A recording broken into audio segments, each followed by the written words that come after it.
Hello everyone, welcome to this session by Momentum IS. Vishleshan, short session, concrete analysis. And in this session, we are going to cover Economic Survey of India through tables and data figures. Economic Survey of India एक बहुत ही अपने आप में essential document है to understand the economy of a country. And हमारे यहाँ पे हर साल बिफोर यूनियन बजट को टेबल किया जा सके पार्लियामेंट में, उसके पहले इकोनॉमिक सर्वे को टेबल किया जाता है टू अंडरस्टैंड कि इकोनॉमी इस वक्त किस तरह से ड्राइव हो रही है, किस तरह से डिप हो रही है थ्रू डिफरेंट सेक्टर्स. इसको बनाया जाता है डिपार्टमेंट ऑफ इकोनॉमिक अफेयर्स के through under the supervision of chief economic adviser. और इस सेशन में हम कवर करेंगे कि जो कंटेंट आपका दिया हुआ है उस प्रॉपर इकोनॉमिक सर्वे में, उसको किस तरह से एनालाइज करके कैसे प्रेडिक्ट करें कि यूपीएससी प्रीलिम्स में या फिर मेंस में किस टाइप के क्वेश्चंस आने वाले टाइम में दे सकती है. So let's begin.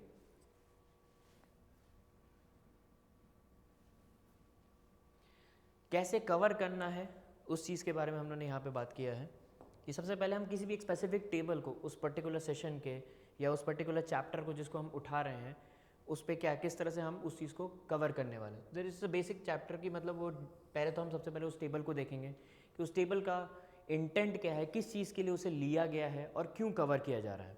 नेक्स्ट उसके डेटा को अंडरस्टैंड करने की कोशिश करेंगे कि डेटा का क्या डेटा में किस तरह से चेंजेस आ रहे हैं या क्या क्या चेंजेस आ रहे हैं, और उसी अकॉर्डिंग एनालाइज करने की कोशिश करेंगे कि normal year to year basis में कैसा ट्रेंड रहा है. Be was it a growing one और was it a dipping one और समथिंग लाइक दैट कि ग्रोथ डिप के बाद ग्रोथ दिखा है. जो भी चीज़ें हैं वो इस एनालिसिस के थ्रू ही हम समझने की कोशिश करेंगे. और लास्टली उसी टेबल्स के थ्रू और प्रीवियस ईयर जो क्वेश्चंस रहे हैं इकोनॉमिक सर्वे के थ्रू जो यूपीएससी ने पूछे हैं प्रीलिम्स में या मेंस में, उसके थ्रू हम ये कोशिश करेंगे, अंडरस्टैंड करने की कोशिश करेंगे कि नेक्स्ट आने वाले टाइम में इसी इकोनॉमिक सर्वे जो इस साल का आया है कि क्या क्या आ सकता है या प्रेडिक्ट करने के लिए क्या क्या हो सकता है. और सबसे पहला चैप्टर जो हम लेने वाले हैं वो है स्टेट ऑफ द इकोनॉमी. इससे पहले इस चीज़ को आपको एक चीज़ को समझने की कोशिश ज़रूरत करनी पड़ेगी कि हर साल इकोनॉमिक सर्वे पहले इसके पहले एडिशन तक 2 वॉल्यूम्स के साथ आता था, वॉल्यूम 1 एंड वॉल्यूम 2. वॉल्यूम 2 जो आपका होता है वो बेसिकली आपका पूरा डेटा रहता है कि इकोनॉमी पे क्या क्या असर हो रहा है, B it a banking thing, financial market, housing market, social sector, infrastructure and development, agriculture, social, जो भी चीज़ें एक you just name a sector and you will find that कि उस पर्टिकुलर में क्या क्या डेवलपमेंट हुए हैं. वॉल्यूम 1 एक ऐसा अपने आप में क्रिएटिव एडिशन मैं कह सकता हूँ और बहुत ही क्रिएटिव एडिशन होता था. अगर पिछले आप 3-4 एडिशन पिछले साल के अगर आप उठा के चेक करेंगे, it was literally amazing thing. अपने आप में क्रिएटिविटी वो प्रेजेंट करता था कि इस टाइम अगर कंप्लायंस देखना है, they just use to take मतलब take an example of 2019 economic survey. They have just taken something कि ईज ऑफ डूइंग बिजनेस कैसे काम कर रहा है, उसके पैरामीटर्स कैसे, जैसे एनफोर्सिंग कॉन्ट्रैक्ट हुआ, that means they want to talk about कि कंप्लायंस कैसा है, क्या कंप्लायंस हमारे यहाँ पे किस तरह से देखा जा सकता है, यानी जुडिशियल सिस्टम को, जुडिशियल सिस्टम में कहाँ कहाँ वैकेंसीज है, जस्ट थ्रू नंबर्स उस चीज़ को प्रेजेंट किया जाता था. इस साल से इसे रोक दिया गया है, बट आप अगर पिछले एडिशंस के इन वॉल्यूम 1 को रीड करेंगे तो आपको आपकी अंडरस्टैंडिंग यूपीएससी के लिए जो आपको चाहिए होता है सिलेबस के लिए, वो आपको बहुत ही बेटर वे में मिलेगी. तो I will request you all to go through all of them. So moving on, सबसे पहला जो टेबल है, बिकॉज हमने इस सेशन का नाम ही रखा है कि थ्रू टेबल्स, सबसे पहला जो टेबल है जो सबसे पहले जीवीए का यानी gross value added of different industry of different sector, यानी primary sector, industrial sector and आपका टर्शरी सेक्टर यानी सर्विसेज सेक्टर, उसको अलग अलग वे से प्रेजेंट करने की कोशिश किया गया. अगर हम इसमें से नंबर्स को देखने की कोशिश करें तो एक चीज़ हमें दिखेगी, because it is something like आप पैंडेमिक पीरियड का वो देख रहे हैं 2019, 2021, 22, यानी कि इस साल के इकोनॉमिक सर्वे पे नॉर्मली मेजर फोकस जो रखा गया वो ये देखा गया है कि पैंडेमिक में इकोनॉमी किस तरह से रन की है और अभी जब फर्स्ट वेव या सेकंड वेव के बाद किस तरह से उसमें चेंजेस आने देखे गए हैं. तो उस चीज़ पे ज़्यादा फोकस करके इस इकोनॉमिक सर्वे को डिज़ाइन किया. एंड ये हर साल का एक इंटेंट ही ऐसा रहता है कि इकोनॉमिक सिचुएशन को किस हिसाब से देखना है उस करंट कंडीशन में, उसके हिसाब से वो हमेशा आर्टिकुलेट या डिज़ाइन किया जाता है. सिमिलर इन दिस केस में अगर आप इसको देखने की कोशिश करें तो सबसे पहला चीज़ आपको ये दिखेगा कि एग्रीकल्चर में यहाँ पे सबसे पहले आपको दिख रहा है कि 18.4% का वो जीवीए था, उसमें ग्रोथ कहीं ना कहीं 20.2 हुआ है एंड देन वो थोड़ा सा डिप हुआ है। अगर नॉर्मल एनालिसिस के साथ देखा जाए तो आपको ये चीज़ दिखेगा कि जब पहला पैंडमिक आया, जब there was a complete lockdown, जो चीज़ें हुई, तो जो normal industry and services sector, ये जो चीज़ें थी, इसको ऑलमोस्ट हॉल्ट पे रखा गया था। तो एट दैट मोमेंट अगर जीडीपी को किसी ने ड्राइव किया है, इंडियन जीडीपी को, वो एग्रीकल्चर सेक्टर था। तो जो जब पहला लॉकडाउन था उस केस में जब उसमें इंक्रीमेंट दिखा, वो चीज़ आपको यहाँ पे दिखेगा। बट जब वो सेकेंड वेव आता है और आपको दिखता है कि नहीं, इकोनॉमी को उस हिसाब से डाउन नहीं किया गया है, या फिर इकोनॉमी जब एक बार फिर से रिवाइव करने की कोशिश करती है, तो कहीं ना कहीं आपका वो एग्रीकल्चर का कंट्रीब्यूशन कम दिखता है, because there is a reason कि वहाँ पे इंडस्ट्री एंड सर्विसेज सेक्टर अपने आप को फिर से बूम करने की कोशिश करते हैं। Am I right? नेक्स्ट, वहीं पे अगर आगे देखा जाए, इंडस्ट्री में अगर सेक्टर वाइज देखा जाए, आपको 4 डोमेन्स यहाँ पे दिख रहे हैं। सबसे पहला mining and quarrying, manufacturing, electricity and construction. इनमें भी वही चीज़ आपको दिखेगा कि कुछ पहले इंक्रीज हुए या डाउन गए, या फिर पहले कोई डिप हुआ फिर इंक्रीज हुआ। तो एज सच कोई स्पेसिफिक ट्रेंड नहीं रहा है कि इंक्रीज होने के बाद डिक्रीज हुआ, या एक प्रॉपर इंक्रीज हुआ या प्रॉपर डिक्रीज हुआ। वो एक चेंज हमेशा तुरंत आपको वो दिखेगा कि ये सारे फिगर्स में कि वो चेंज होता ही रहा है year on year, specially during this pandemic. However, अगर मुझे ये पूछा जाए या फिर ये कहा जाए कि इकोनॉमिक सर्वे में के थ्रू, इस टेबल के थ्रू क्या क्वेश्चन डिज़ाइन किया जा सकता है, स्पेशली मुझे एक चीज़ दिखेगी कि इसमें से इन 4 सेक्टर्स में यूपीएससी क्या कर सकता है कि आपको इन 4 सेक्टर्स के नेम्स दे दिया एंड क्रोनोलॉजिकली बोला कि आप ये बताओ कि किस में ज़्यादा प्रोडक्शन या इंक्रीज वेटेज कितना रहा है उसका जीवीए में कंट्रीब्यूशन में।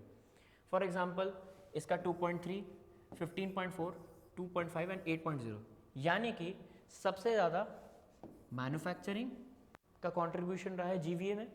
Next is construction, then it is electricity and gas, and lastly mining and quarrying.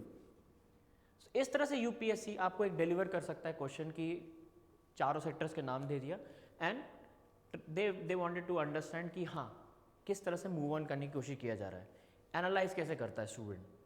तो इस सब चीज़ों को टेबल्स के थ्रू ही आप एक्सट्रैक्ट कर सकते हो कि what can be a predicted most probable question that can come in this UPSC civil service examination. When it comes to services, services एक ऐसा सेक्टर रहा है पूरे एंटायर पैंडमिक में जिसे अच्छा खासा हिट लेना पड़ा है। However, we can't say for this example like public administration के केस में हम इस चीज़ को नहीं कह सकते, फाइनेंशियल सर्विसेज में भी इतना नहीं कह सकते। But when it comes to trade, hotel, उसमें बहुत बड़ा इम्पैक्ट पड़ा कंसिडरिंग कि लॉकडाउन लगा और जो भी चीज़ें हुई, डिस्टेंस को मेंटेन करने की जहाँ पे इंपॉर्टेंट वैल्यू थी, तो बहुत डिस्टेंस बेस्ड सर्विसेज में ये ज़्यादा इफेक्ट किया है। नेक्स्ट, अगर इसी टेबल पे और कुछ एनालिसिस देखना हो तो आपको ज़्यादा से ज़्यादा मैक्स टू मैक्स यही देखना पड़ेगा कि कंट्रीब्यूशन सेक्टर बाय सेक्टर किस तरह से चेंज या डिप हुआ है। तो हाईएस्ट आपको अभी भी कभी भी आपने नॉर्मली देखा होगा क्वेश्चन में अगर सर्विसेज सेक्टर का ये पूछ सकता है कि it is half of the economy is mainly driven by services sector, that is true. या फिर एग्रीकल्चर का ट्रेंड अभी 1/5 ऑफ द इकोनॉमी है, विच इज़ फॉल्स कंसिडरिंग कि अभी इस टाइम भी 18.8 पे जा चुका है। तो these are also small things जिस पे आपको थोड़ा फोकस रखना पड़ेगा, कंसंट्रेट करना पड़ेगा या एनालाइज करना पड़ेगा कि हाँ इकोनॉमी पे या फिर क्वेश्चन जो यूपीएससी से रिलेटेड इकोनॉमी के पे क्या क्या पूछ सकता है। नेक्स्ट, अब जो ये वाला टेबल है इसमें आपको वो पूरा प्रॉपर एनालाइज करके ग्राफ के थ्रू ही उन्होंने दिखाया है कि जीडीपी में जो इम्पैक्ट आया है, which is this one, blue line, be it in the first wave में जो दिखेगा आपको, इन दोनों में डिप है। हालांकि ये डिप सेकेंड वेव में उतना नहीं दिख रहा है। Why is it so? इसका एक बेसिक वो है कि फर्स्ट वेव में जिस स्ट्रिक्ट वे में जो लॉकडाउन्स लगाए गए थे, that was not very much in the during this second wave period. That is why कि वो जो अगर आपने इकोनॉमी जो रिवाइव करने की कोशिश की तो वो रिवाइव के बाद भी अगर फिर से जो डिप आया है during the second pandemic, sorry second wave of the pandemic, वो ज़्यादा नहीं दिखा कोविड के टाइम पे। अच्छा, दूसरी बात यही आती है कि अगर ग्राफ वाइज देखा जाए कि क्या हमारे जीवीए और जीडीपी क्या प्री पैंडमिक लेवल यानी जब पीरियड 2019-20 चल रहा था क्या उसको रिवाइव कर गया है? हाँ, बिल्कुल कर गया है। और ये बेसिक फिगर से हमें दिख जाएगा, कंसिडरिंग कि आपकी जीडीपी वैल्यू आप देखिए 2019 में एंड ये 2021 की है, यानी इस साल के अभी तक की जो आई है भी है एस्टिमेटेड या एडवांस एस्टिमेट है, उसके अकॉर्डिंग हम जो प्री पैंडमिक कोविड जब तक नहीं आया था उस टाइम तक जितना हमने जीडीपी को एक्वायर कर लिया था या अचीव कर लिया था उसके ऊपर हम ऑलरेडी जा चुके हैं। अब एक और बात आती है कि ऐसा क्यों है कि जीडीपी आपका जीवीए से ज़्यादा है। इसमें इतना ज़्यादा सोचने की ज़रूरत नहीं है, आपको अगर बेसिक फॉर्मूला पता है कि जीडीपी एंड जीवीए के बीच में जो भी रिलेशन है तो आप इजीली अंडरस्टैंड कर जाओगे कि जीडीपी और जीवीए की वैल्यू में इतना डिफरेंस क्यों है। Basically production subsidies and taxes जिसको हम इंक्लूड करके एक्सक्लूड करके जो हम निकालते हैं वो हमारा जीवीए होता है फ्रॉम जीडीपी। तो इसी वजह से दोनों सेम नहीं दिखेंगे आपको। यहाँ से अगर आपको क्वेश्चन निकालना पड़े यूपीएससी अगर क्या कर सकता है तो मैक्स टू मैक्स ये होगा कि जीडीपी के बारे में पूछेगा कि has it achieved pre pandemic level और not and which one is the worse, was it the first one और was it the second one. इससे ज़्यादा इसमें से कोई और क्वेश्चन प्रेडिक्ट करने की आप आसार नहीं कर सकते। Moving on to the next table. ना यहाँ पे भी वही चीज़ दिखाने की कोशिश की है कि कंस्ट्रक्शन सेक्टर स्पेसिफिकली अगर देखा जाए, कंस्ट्रक्शन सेक्टर में यहाँ पे अगर एनालाइज करना हो सबसे पहली चीज़ आपको एक चीज़ दिखेगी, cement production and steel consumption. यानी कि कंस्ट्रक्शन सेक्टर को स्पेसिफिकली अगर देखा जाए तो आपको दोनों जगह दिखेगा कि कहीं ना कहीं सिंक्रोनसली मतलब जैसे अगर स्टील का कम हुआ तो सीमेंट का भी कम हो रहा है, स्टील का बढ़ रहा है तो सीमेंट का भी बढ़ रहा है। और अगर सिंक्रोनस नहीं है तो विद अ टाइम लैग मतलब अगर मान लीजिए कि स्टील कंजम्पशन अगर बढ़ गया तो सीमेंट का प्रोडक्शन बढ़ेगा ज़रूर, बट वो हो सकता है आफ्टर 1 और 2 मंथ बढ़े। That is a time lag कि 1-2 महीने के टाइम लैग के बाद वो उसमें इंक्रीमेंट दिख रहा है। तो एज सच इसमें कोई एनालाइज करने की ज़रूरत नहीं है। Next, moving on to the next table. यहाँ पे भी वही चीज़ को मतलब सेवरल पैरामीटर्स या मेट्रिक्स या इंडिकेटर्स को मेजर करके एनालाइज करने की कोशिश की गई है कि हाँ मूव ऑन कैसे चीज़ें हो रही है। Similarly for housing price index कि हाउस के वैल्यूज़ कैसे बढ़ी है, क्या उसकी डिमांड बढ़ी कि नहीं, और इकोनॉमी में अगर ये चीज़ बढ़ रही है that means economy is booming, मतलब इनकम जनरेशन हो रहा है and people are trying to use it in somewhere places like buying assets और समथिंग लाइक दैट। हाँ, इसमें अगर आपको चीज़ें ये ध्यान रखना पड़ेगा कि आरबीआई का हाउसिंग प्राइस इंडेक्स कौन कौन से प्लेसेस को लेकर बनाया जाता है, और मेनली ये 8 सिटीज़ को मेजर करके किया जाता है। वो 8 सिटीज़ कौन कौन सी हैं, सिंपली आपको याद करने के लिए कर सकते हैं ABCD HKMP, यानी A for Ahmedabad, B for Bengaluru, C for Chennai, D for Delhi, H for Hyderabad, K for Kolkata, M for Mumbai and P for Pune. Now D for Delhi is not only Delhi, specifically Delhi, it is Delhi NCR.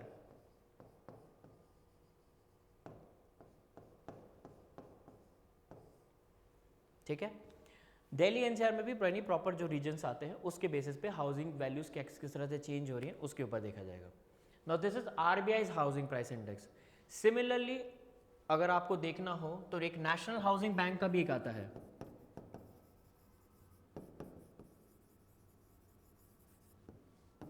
No national housing bank का जो index है उसको कहा जाता है रेसिडेक्स। तो ये चीज़ भी ध्यान रखिएगा, क्योंकि national housing bank recently current affairs के आपके पर्सपेक्टिव में आ जाएगा, कंसिडरिंग कि अभी जो उसकी ओनरशिप जो अभी चेंज हुई है रिसेंटली आरबीआई से डायरेक्ट गवर्नमेंट ऑफ इंडिया में जो 100% एक्वायरिंग किया गया है। तो इस वजह से आपको ये चीज़ ध्यान रखना चाहिए कि हाउसिंग से रिलेटेड नेशनल हाउसिंग बैंक का अपना इंडेक्स कौन सा है, विच इज़ रेसिडेक्स।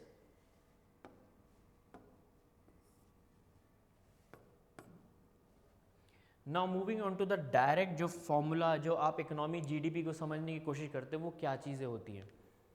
सबसे पहला होता है जो आपका ओवरऑल जो टोटल कंजम्पशन हम देखते हैं जिसमें आपका government consumption and private consumption दोनों आ जाते हैं। देन आपका हो गया gross fix capital formation, then exports and imports. ना इसका हम नेट इफेक्ट लेते हैं टू अंडरस्टैंड कि जीडीपी ने कैसे परफॉर्म किया है। अगर इम्पोर्ट ज़्यादा होगा तो वो कहीं ना कहीं डिक्रीमेंट करेगा, अगर एक्सपोर्ट ज़्यादा है तो वो उसको ओवरऑल वे में इंक्रीज करेगा। कंसिडरिंग की जो नंबर्स हैं, जो डेटा या टेबल दिया रखा हुआ है अभी इस टाइम फिलहाल, उसके हिसाब से हमें एक चीज़ दिखेगा कि टोटल कंजम्पशन जो प्री पैंडमिक लेवल के हिसाब से देखा जाए तो आपको यहाँ पे ये दिखेगा कि अभी फिलहाल जो टोटल कंजम्पशन है वो अभी प्री पैंडमिक लेवल को क्रॉस नहीं किया है। ठीक है, 99.2 है। दैट मीन्स अगर ये 100 के ऊपर होता, कंसिडरिंग कि 2019 को इन्होंने 100 एज अ बेस फिगर लिया है, तो अगर इसको टच इसके ऊपर नहीं गया दैट मीन्स अभी आपने प्री पैंडमिक लेवल को के ऊपर एक्वायर नहीं किया अपनी इकोनॉमी को, स्पेशली टोटल कंजम्पशन को। Biggest reason for that is कि प्राइवेट कंजम्पशन जो है हमारा उसमें एक अच्छा खासा डिप देखा गया है। कंसिडरिंग कि अभी सेविंग्स जो भी थी उन्होंने उसको यूज़ करने की कोशिश किया, ज़्यादा एसेट बिल्डिंग या कंजम्पशन पे उतना नहीं गए हैं, इसलिए प्राइवेट कंजम्पशन कम दिखा। नाउ कंसिडरिंग दैट कि जो जीडीपी का हमारा जो फॉर्मूला होता है कि government consumption plus private consumption plus gross fix capital formation plus export minus import, अगर उस चीज़ के हिसाब से देखा जाए, अगर आपका प्राइवेट कंजम्पशन नीचे है एंड जीडीपी को ऊपर ड्राइव करना है तो government consumption has to be increase, जो कि हमें यहाँ पे आगे के टाइम में दिखेगा इस टेबल्स के थ्रू। एंड गवर्नमेंट कंजम्पशन आपको नॉर्मली दिख रहा है कि वो प्री पैंडमिक लेवल के ऊपर ऑलरेडी है। See this figure 97.1, 110.7। इससे और क्या चीज़ पता चलती है हमें? पहला चीज़ कि आपका जो ओवरऑल प्राइवेट कंजम्पशन होता है in an economy that drives the it more, GDP उतनी ज़्यादा इजीली इन्फ्लुएंस होगी अगर प्राइवेट कंजम्पशन ज़्यादा अच्छे से परफॉर्म कर रहा है, not the government consumption. Why? आप यहाँ पे ये देखिए 110.7 है बट ये 97.1 है। दैट मीन्स इसका वेटेज इतना ज़्यादा था कि ओवरऑल वे में आपकी जो रिकवरी हुई है कंजम्पशन में, टोटल कंजम्पशन में, वो प्री पैंडमिक टच नहीं कर पाई है। दूसरा चीज़ क्या आप इससे एनालाइज कर सकते हैं? What is this? It is a government consumption अगर आपका इंक्रीज हुआ है पैंडमिक के सिचुएशन में जहाँ पे इकोनॉमी बूम नहीं कर रही, इकोनॉमी डाउनवर्ड ट्रेंड दिखा रही है, और उस मूवमेंट पे अगर गवर्नमेंट अपना कंजम्पशन इंक्रीज कर रही है, गवर्नमेंट अपना एक्सपेंडिचर बढ़ा रही है, तो इसको हम क्या कौन सा सेशन कह सकते हैं? इसको कह सकते हैं हम काउंटर साइक्लिकल।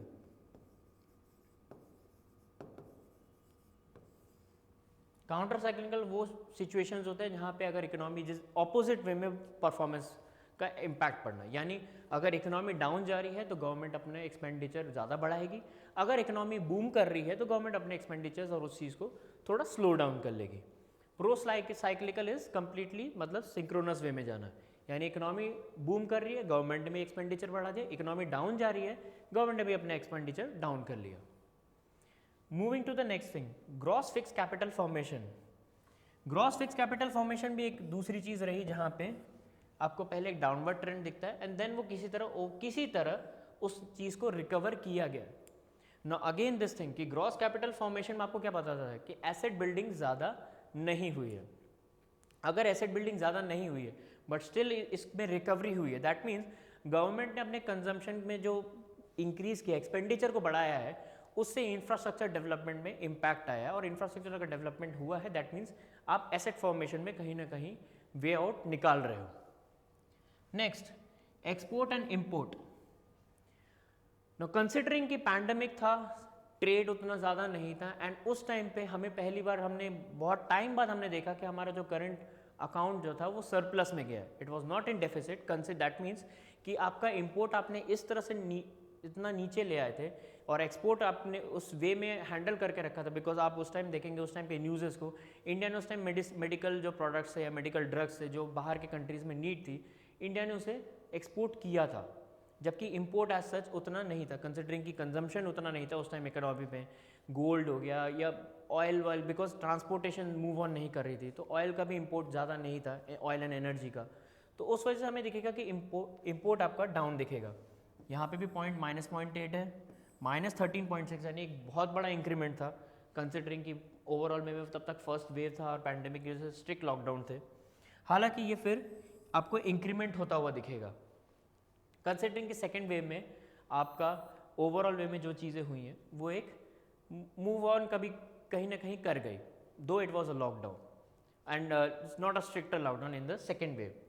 सिमिलरली एक्सपोर्ट आपका डाउन तो गया, बाद में भी डाउन था, बट बिकॉज इंपोर्ट आपका सबसे ज़्यादा डाउन गया है तो ओवरऑल जो नेट इफेक्ट था वो एक्सपोर्ट का ज़्यादा रहा एंड ओवरऑल हमें करंट अकाउंट सरप्लस दिखने लगा।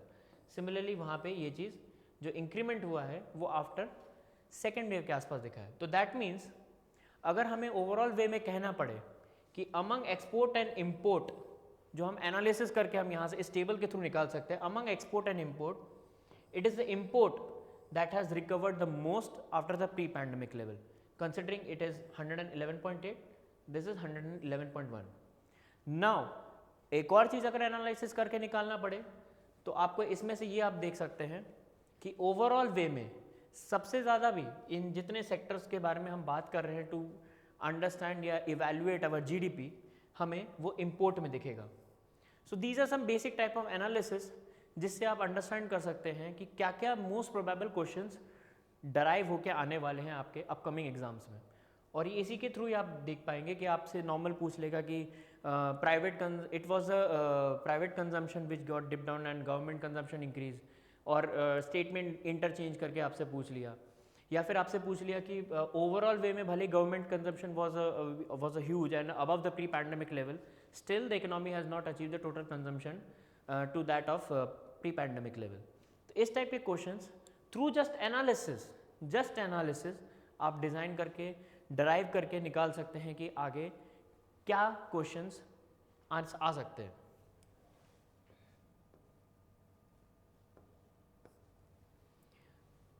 अभी हम लोग फिलहाल जो इस चीज़ पे बात कर रहे थे इम्पोर्ट एंड एक्सपोर्ट की, आपको वो चीज़ यहाँ पे दिखेगा भी। सी दिस वन, ये वो एक ऐसा पीरियड है अगर आप Q1 to Q4 अगर ये देखें जहाँ पे कोविड आना स्टार्ट हो चुका था, यानी लॉकडाउन्स के कहीं ना कहीं वो चीज़ें आ रही थी एंड उस वजह से इम्पोर्ट को एकदम से एक आप कह सकते हैं सॉर्ट ऑफ क्रश डाउन किया गया एंड एक्सपोर्ट भी क्रश डाउन था, but because overall impact of export was much higher in the positive way, तो हमें करंट अकाउंट सरप्लस एक बहुत टाइम बाद इंडियन इकोनॉमी में दिखने को मिलता है। बट ये सेम चीज़ सेकेंड वेव में नहीं दिखेगी बिकॉज इकोनॉमी उस टाइम फिर भी रन कर रही थी। There was a lockdown but not a stricter lockdown which happened during the first wave. आपको यहाँ पे दिखेगा कि ये जो करंट अकाउंट सरप्लस यहाँ पे भी आया है वो एक स्मॉलर वर्जन है, बिकॉज अभी हमने लास्ट डेटा से क्या हमने देखा कि इंपोर्ट की recovery was a much higher. जहाँ पे इंपोर्ट 29.4 था वहाँ पे समवेयर एक्सपोर्ट 16 के अराउंड दिख रहा है, 16% जो भी आप कहना चाहते हैं। तो कंसिडरिंग कि इंपोर्ट ने एक अच्छा ज़्यादा रिवाइवल दिखाया from the previous period that is first wave of the pandemic से, तो आपको ये दिखेगा कि सेकेंड वेव में जो आपका करंट अकाउंट सरप्लस है वो ज़्यादा नहीं था। तो बेसिक एनालिसिस में आपको यही चीज़ देखना था कि इस टेबल से हम क्या निकाल सकते हैं। And this is all about economic survey. Content को उतना पढ़ के अपने आप को you do not have to keep it yourself in a stress, it's just that about कि आप टेबल्स के थ्रू कितना अपने आप को एनालाइज करके आप आगे की चीज़ों को मूव ऑन करके ट्रेंड को समझ सकते हैं कि how economy is working. Now lastly इस चीज़ में स्टेट ऑफ द इकोनॉमी जो चैप्टर है आपका, उससे ये एक बहुत बड़ा एसेंशियल आपको पैरामीटर या जो भी आप कहना चाहें ये आपको मिलेगा, विच इज़ दिस कि ये आपको इकोनॉमिक सर्वे में फर्स्ट चैप्टर में कुछ हाई फ्रीक्वेंसी इंडिकेटर्स गवर्नमेंट ने दिखाने की कोशिश किया है कि किसके थ्रू हमें पता चलता है कि India has a V shape recovery और whatever which government was saying during this time. तो उसमें से कुछ ये आपको पैरामीटर्स आपको दिख सकते हैं, जैसे ई वे बिल हो गया। अब आपको ये पता होना चाहिए कि ई वे बिल आपका किससे रिलेटेड है, something like GST and all. Next overall GST collection हो गया कि जीएसटी कलेक्शन अगर इंक्रीज हुआ है दैट मीन्स कंजम्पशन इंक्रीज हो रहा है, प्रोडक्शन हो रहा है, एंड उस अकॉर्डिंग जीएसटी कलेक्शन अगर इंक्रीज हो रहा है दैट मीन्स पैंडेमिक के बाद रिकवरी हुई है। सिमिलरली पावर कंजम्पशन यानी जितना इंडस्ट्रियल प्लांट्स ऑन रहेंगे या स्टार्ट रन पे रहेंगे उतना पावर कंजम्पशन हो रहा होगा। तो पैंडेमिक में बिकॉज सारी चीज़ें कंप्लीट हॉल्ट पे थी तो इंडस्ट्रियल और ये सारी चीज़ों को क्लोज डाउन रखा गया, तो उससे क्या हुआ, पावर कंजम्पशन थोड़ा नीचे गया, डिप हुआ है। बट वो फिर जब पैंडमिक थोड़ा सा रिकवरी हुआ तो अपने आप में उस चीज़ को रिकवरी हमने देखी। Similarly UPI and ATM, UPI payment या एटीएम से जो पैसे विड्रॉल, कंसिडरिंग कि nothing is happening in the economy, लोग अपने पैसे को सेव करने की कोशिश कर रहे थे कि try to keep things normal in their life. तो उस टाइम पे यूपीआई एंड एटीएम जो डिजिटल इकोनॉमी जो हम देखते हैं ना, डिजिटल इकोनॉमी से रिलेटेड अगर डिजिटल पेमेंट इंडेक्स आपको देखना हो, वो भी आपको बहुत हेल्प करता है टू अंडरस्टैंड कि डिजिटल पेमेंट का एक्सेप्टेंस कितना आया है। Now who releases this digital payment index? It is RBI. So you should also have an idea कि किस पैरामीटर्स पे डिजिटल पेमेंट इंडेक्स रिलीज किया जाता है, B it payment enabler, payment infrastructure कैसा है, उन सारे चीज़ों को आपको ध्यान रखना चाहिए। Next, MNREGA work generation, again one of the biggest parameter और बिगेस्ट मेट्रिक टू अंडरस्टैंड कि इकोनॉमी किस तरह से इम्पैक्ट की ड्यूरिंग दिस कोविड, जो कि मैं बार बार कह रहा हूँ कि गवर्नमेंट इकोनॉमिक सर्वे को एक इंटेंट के साथ लाया जाता है, कि उसी चीज़ को दिखाने की कोशिश किया गया है कि मनरेगा का उस टाइम ट्रेंड एकदम से बढ़ा, कंसिडरिंग कि माइग्रेंट लेबर्स उस टाइम अपने अपने घर वापस लौट रहे थे, तो वहाँ पे मनरेगा का वर्क जनरेशन भी ज़्यादा हुआ है, मनरेगा का वर्क डिमांड भी इंक्रीज हुआ है। एंड कंसिडरिंग कि अभी जो पार्लियामेंट्री रिपोर्ट्स जो अभी रिलीज हुई हैं, जहाँ पे ये बात उठी कि जो आउटले आप डिक्रीज करने की कोशिश कर रहे हैं उसको थोड़ा ऊपर ही रखना चाहिए, कंसिडरिंग पैंडेमिक अभी फ़िलहाल के टाइम पे चल रहा है, एंड कंसिडरिंग कि अभी भी बहुत से लोग ऐसे हैं जो अभी अपने रूरल एरियाज़ में ही हैं। तो मनरेगा का वर्क जनरेशन एक बहुत बड़ा इंडिकेटर रहा। Next is passenger traffic. Now this passenger traffic is not only the air traffic, road मतलब आपका ट्रैवल ट्रैफिक जिस तरह से भी रहा है, उस चीज़ से भी आपको पता चलता है कि हाँ, इकोनॉमी में टूरिज्म सेक्टर यानी सर्विसेज सेक्टर, जिस पर हमने सबसे पहले टेबल पे जब हमने बात किया कि सेक्टर वाइज में services sector was the one of the biggest hitter, जिसने उस चीज़ को अपने उस हीट को एब्जॉर्ब किया है। Again is currency in circulation and supply, ये भी अपने आप में एक अलग पैरामीटर था जिसने अंडरस्टैंड कराया कि हाँ, लोग सर्कुलेशन में जो उनके पास अमाउंट था उसको कितना ट्राई होल्ड करने की कोशिश किया उन्होंने, उसको ज़्यादा मूव ऑन नहीं किया कि जस्ट टू मेक इट कि एक्सपेंस करके उसको कहीं यूज़ किया जा सके या कहीं कंज्यूम किया जा सके। लस्टली बाल्टिक ड्राई इंडेक्स, ये अपने आप में एक इकोनॉमिक पैरामीटर को रिप्रेजेंट करता है कि हाँ, गुड्स का मूवमेंट या किस तरह से हो रही है। इन सब में अगर आपको एक चीज़ दिखेगी, बाकी सब में आपको दिखेगा कि सब में डिप कहीं ना कहीं रहा है, but among all these parameters the one which has seen an increment was the MNREGA work generation. तो ये हाई फ्रीक्वेंसी इंडिकेटर आपके लिए बहुत वैल्यूबल रहेगा अगर आप एक बार इन सबको देख पाएँ, बिकॉज इकोनॉमिक सर्वे के थ्रू अगर कोई क्वेश्चन आ सकता है इसके थ्रू, maybe they give some 4 to 5 names and they ask कि इनमें से किसको हाई फ्रीक्वेंसी इंडिकेटर के रूप में इंडियन इकोनॉमी का रिवाइवल चेक किया गया है, तो उसमें ये सारे के सारे आ जाएंगे।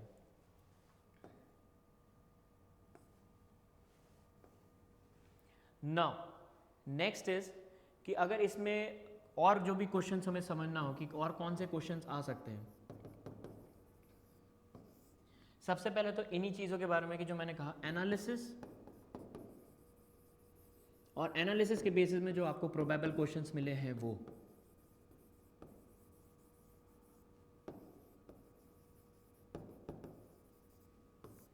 इसके अलावा अगर आपको कोई एक टॉपिक पढ़ना भी पड़े तो मैक्स टू मैक्स ये होगा आप बारबेल स्ट्रेटजी पढ़ लो, जो एक बहुत ही नेव वे में, ताकि एक लेमैन को समझाया जा सके, उसमें दिया हुआ इकोनॉमिक सर्वे में इन द फर्स्ट चैप्टर के लास्ट पेजेस में। बारबेल स्ट्रेटजी एक्चुअली ये है कि नॉर्मली अगर हम देखें तो इकोनॉमी को अगर हम जैसे बजट फॉर्मेशन करते हैं, बजट फॉर्मेशन में हम ये पहले से ही सोच के रखते हैं कि हाँ, हमें इस प्रॉपर स्कीम के लिए इतना पैसा देना है एज अ आउटले के फॉर्म में। बट बारबेल स्ट्रेटजी क्या करती है, वो ये उसके में ये ध्यान रहता है कि हाँ, हमें रियल टर्म में एक्सपेंस देखना है, एक्सपेंस को हैंडल करना है। तो इस वजह से बारबेल स्ट्रेटजी इंपॉर्टेंट हो जाता है, because during the pandemic it was also important कि कंसिडरिंग कि अगर आपका एक बजट ऑलरेडी फॉर्म्ड है, पैंडमिक आ चुका है, तो उस टाइम पे रियल टाइम पे जो चीज़ें हो रही हैं, क्या इम्पैक्ट पड़ रहा है, प्लस जो आउटले हमारे पास है उसको एक तरह से दोनों के कॉम्बिनेशन या दोनों के ब्लेंड को किस तरह से यूज़ करके हम इकोनॉमी को एक अच्छे तरीके से ड्राइव कर सके, उस चीज़ की बात थी कि barbell strategy and agile framework.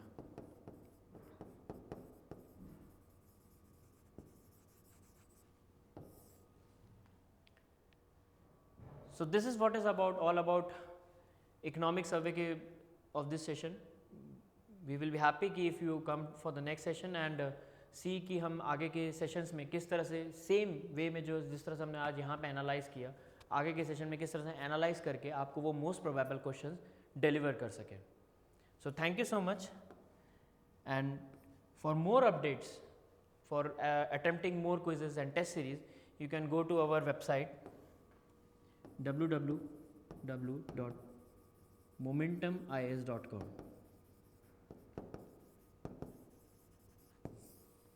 Subscribe to our YouTube channel to get more such awesome videos. Thank you so much.